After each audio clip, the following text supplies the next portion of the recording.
This video is designed to help brief potential candidates for a job as an Excel game designer to understand the game that we are working on and what the design will be. The game is called Theme Park Speedway.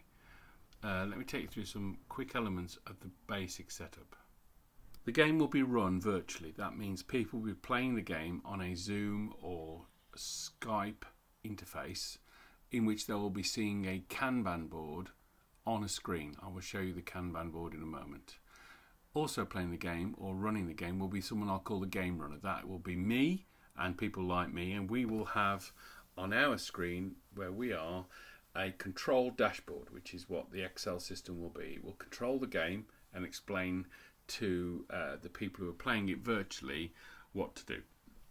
So the idea of the game is that it's played by a team, and the team is the site team for a new build of a new theme park here in the UK called Thunder Rides. There will be 18 one-month rounds that are played. These will be simulated. They won't take a month. They will take various time. The first few months will be longer than the later months because people need to get used to what they're doing. The purpose of the game is something like a team of 5 people will work together.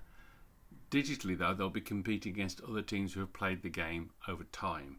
So one of the things the Excel system will need to be able to do is keep a league table of everyone who's played the game and what their final score was. The game and all the feedback for it should just take an hour to run, although that might be difficult. As I say, each simulated month will actually take place in 2 or 3 minutes. The next bit in that, the game will start on month 7 of the build, doesn't really matter for the purposes of what we're doing. The purpose of the game is, as you get rides to the end of their build, you'll start to make money for them. For example, if you get a log flume ride to the end of the build in June, from July onwards you will get a certain amount of money, something like 3 million each month, for having that game available. The build activity and the decisions you together make will be run off a Kanban board. The basic setup is this. Rides go live when they have been through 3 phases. First of all, they go through a design phase. This takes between 5 and 50 days. Then they go through a build phase, again between 5 and 50 days. And then they go through a quality assurance phase, which takes between 5 and 20 days. You have 3 teams to do the work to get the rides ready. You have a design team, a build team, and a QA team. The Excel system you will create, this is to you the designers, will be used by the games runner, the games master, to control the game and bring interaction to the month's idea. The Excel system will need to allow the game runner to indicate which months the players are in and describe the actions they take at the end of each month. The purpose of the Excel system is to control the game and calculate the totals for each month.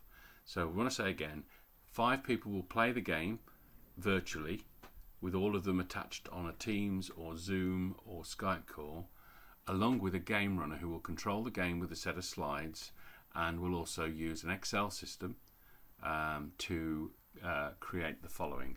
Add in the monthly targets, create some graphs of what the game over time has created. Now, I know a few of you who have put your names forward as saying, I don't want to do it in Excel, I want to do it in VBA or something. That is fine. What you have to do is show me what the system will roughly look like so I can see and have a vision that it will work. Okay. What I want to do now is take you to the actual Kanban board that will be used by the people playing the game. So here's an example of a board. This board is in a product called ADO, but this what the product is that is the board that the teams use is immaterial. This one is ADO. It could easily have been Jira, it could have been Trello, there's loads it could have been. As you can see here, in the backlog are all the rides that can be created over time. And what happens is, the first thing you do in a month is design to put them into design. This is the design column. The next month you might move them into the build column. The month after you might move them into QA to check column. And then once they pass that, the month afterwards they go to done. At that point they start making money. So let's say that they were in the design for March, in the build for April, QA for May, and in June it goes live. So the end of June total will have £4 million added. the end of July will have 4 million, the end of August will have 4 million added. So this ride will continue to make money until the end of the game. Oxygen, when it gets to done, will start making 4 million a month. The Serengeti Railway, when it gets to done, will start making 12 million a month. There are 3 environment cards: monorail, car park and ticket kiosk. And basically those 3 environment cards are the first things that any team has to build in order to be able to open the theme park that they're working on. So I hope that's enough detail. If you have any questions on this, just get in touch with me on the Upwork. I intend to appoint someone to do some trial work on this, for which I'll pay in the next few days. Thanks for listening.